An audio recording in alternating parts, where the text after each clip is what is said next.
The scandal first started to unfold when the FBI received a tip from my next guest. Let's bring in Republican political consultant Roger Stone, featured in the Eliot Spitzer documentary Client 9. Thanks for joining us, sir. So you say that you were informed by a prostitute that she was also selling her services to none other than the former governor of New York at the time, the governor of New York, Eliot Spitzer. Is that right? Well, first of all, let's go back to your list. Eliot Spitzer is someone who broke federal money laundering laws by concealing his payments to call girls, who transported a prostitute across 5 state lines to have sex with her, which in 2009 a New York State Supreme Court justice, a Republican, went to prison for.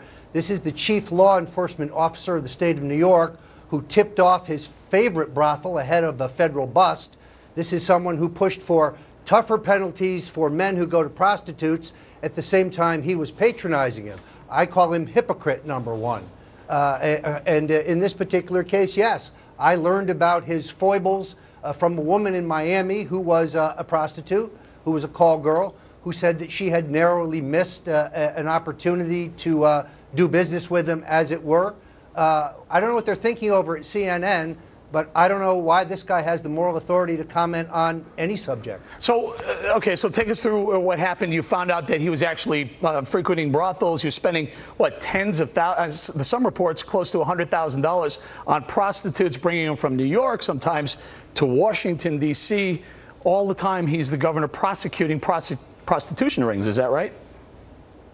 Yeah, I mean, I think that he saw prostitutes as both the Attorney General and as the governor of New York. I learned this inadvertently in a casual conversation with a woman who lived in Miami, who worked as a call girl, and had told me that the agency where she worked had had a call from Eliot Spitzer, and the call had gone to one of her friends.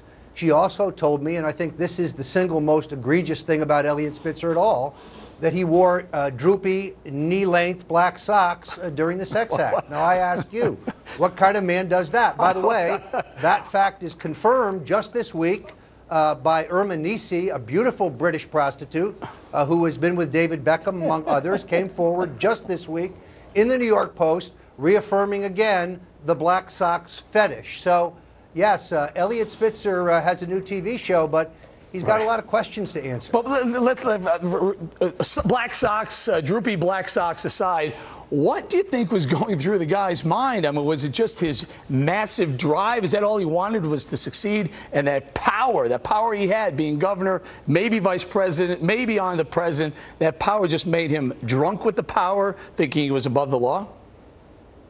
Well, I think that, in all honesty, I think Eliot Spitzer's father, Bernard Spitzer, was in many ways the Jewish Joe Kennedy. In other words, he told his son, the rules are for little people. The rules are for everyone else. You're wealthy, you can do whatever you want. You had one statistic wrong here in the beginning. Eliot took $9 million in illegal loans to finance his 2 campaigns for Attorney General of New York. And then he lied about it repeatedly to the New York Times, to the New York Daily News. He ultimately fessed up. So I guess my question is, if your initial election as Attorney General is illegally financed, doesn't that make your entire tenure as Attorney General illegitimate? Yeah, and then, of course, as Attorney General, once again, his expertise was blackmail. You will plead guilty to this whether you've done it or not, or I'll destroy the value of your company through leak or press release. When the sheriff of Wall Street got into court, he lost 80% of the time. Ask Hank Greenberg, the head of AIG. Ask Ken Langone.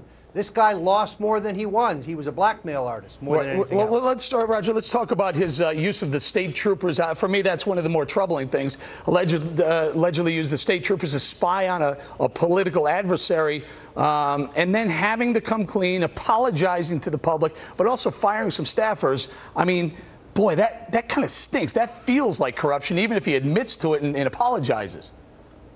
Well, it's the police state. I mean, when you're using the New York State troopers to not only spy on your political opponents in government, in this case, former Senate Majority Leader Joe Bruno, and then fabricate documents to be leaked to the media, I mean, that's right out of Nazi Germany. That's illegitimate use of police powers.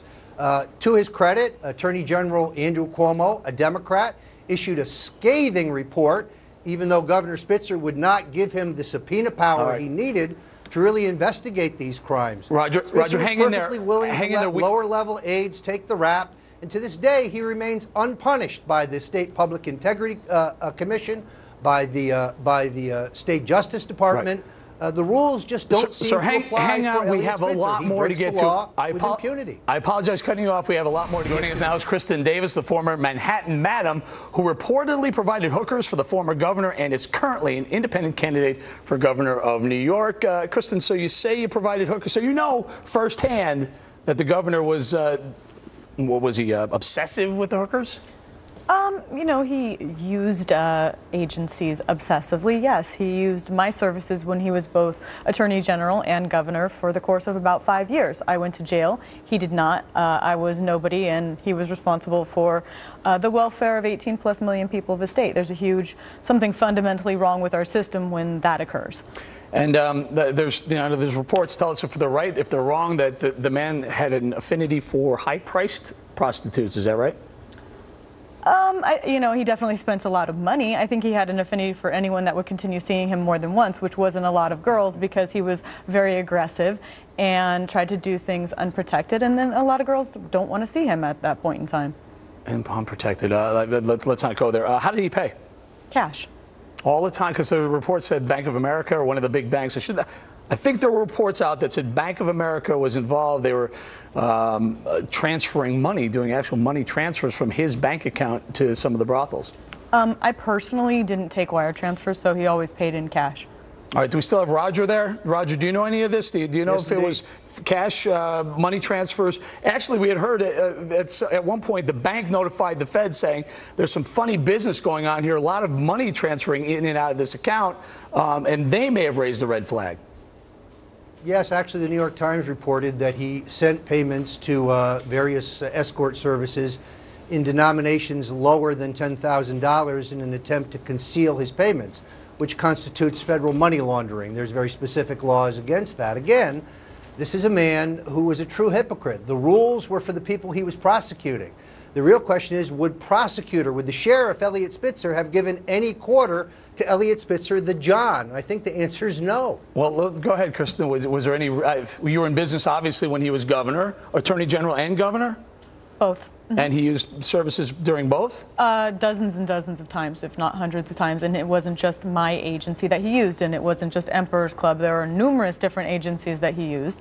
You know, and he's not received any punishment for that. You know, also with Breaking the Mann Act, you know, in 2007 when he was governor, he increased the penalties for guys caught using prostitutes from a misdemeanor to a felony. What level of hypocrisy does this man have that he can be calling me on one phone and increasing the penalties for someone doing exactly what he is doing on the other? All right, so we've heard a lot about Spitzer, from his character to his exploits, all over the map. Let's bring our panel in, Mr. Bob Beckel and Mr. Curtis Lee. Well, I'm going to start with you, Bob. You're watching, you're sitting back, you're going, why are we doing this? Are you wondering why we're doing this, or does it make sense to you when we talk about public betrayals of public trust, about corruption, about abuse of power? Well, first of all, I know Roger Stone quite well, and I know that those black socks bother him. He's the most impeccable dresser I've ever seen in my life. Now, having said that, having listened to all this and listened to Curtis before I went on the air, I was ready to defend Spitzer. Now that I've heard all this, I didn't realize about making this thing a felony if you were picked up as a John.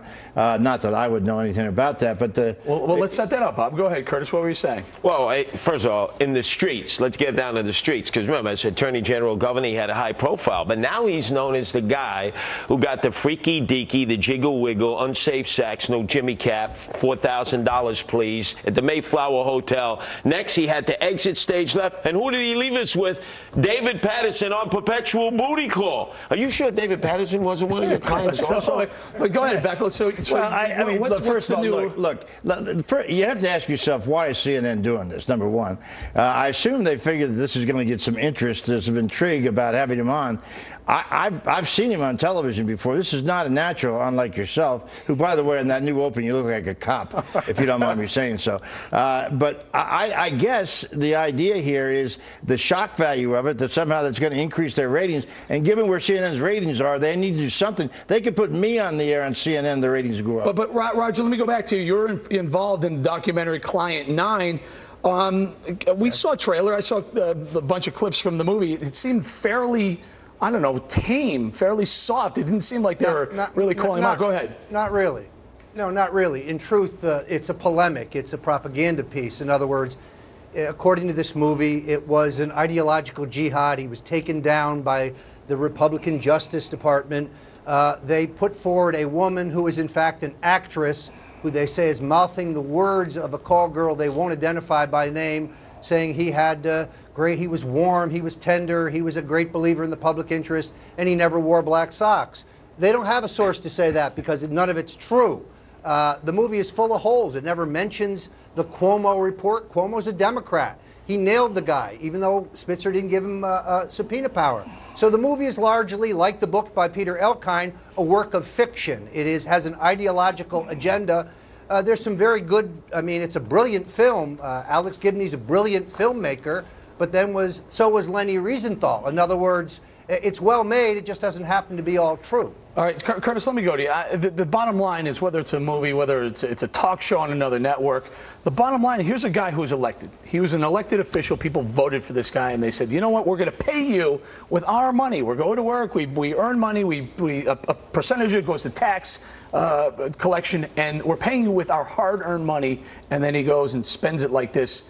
Different from someone off the street saying, you know what, on my way home from work, I got lost and did something wrong, right? Oh, totally. This guy felt he was entitled. I mean, first off, he's a spoiled brat, born with a silver spoon in his mouth big enough to offset the trade balance between Red China and the United States. Guy always had the moolah shmoolah handed to him, so he broke all the rules. But then he would stand there so arrogant, so erudite, do as I say, but not as I do. He had separate rules and regulations for Eliot Spitzer. That's why he had to go down. That's why they had to make an example of him. What is CNN doing now? I mean, it's exploiting a guy who should be in federal jail. Well, I don't understand this. All these litany of things you guys said he broke the law on, and I agree, with crossing state lines. Why was he never prosecuted? Mr. Stone, money. Do you know why he wasn't prosecuted? Money, because he could afford the best lawyers in the country. Let's take the first one. Was he ever prosecuted for the campaign financing rules that he may or may not have broken? No. Why not? He was not. And I think that's an interesting question. First of all, the media in New York is not very inquisitive. He not only did this, he lied about it for 4 years. I give huge credit to the New York Daily News. They ultimately uncovered the story. But by then, he was the sitting attorney general. Who's going to prosecute the sitting attorney general? This guy's broken the rules at every turn, and he's never paid the price. But Eric, go ahead, Curtis. Johns never get prosecuted.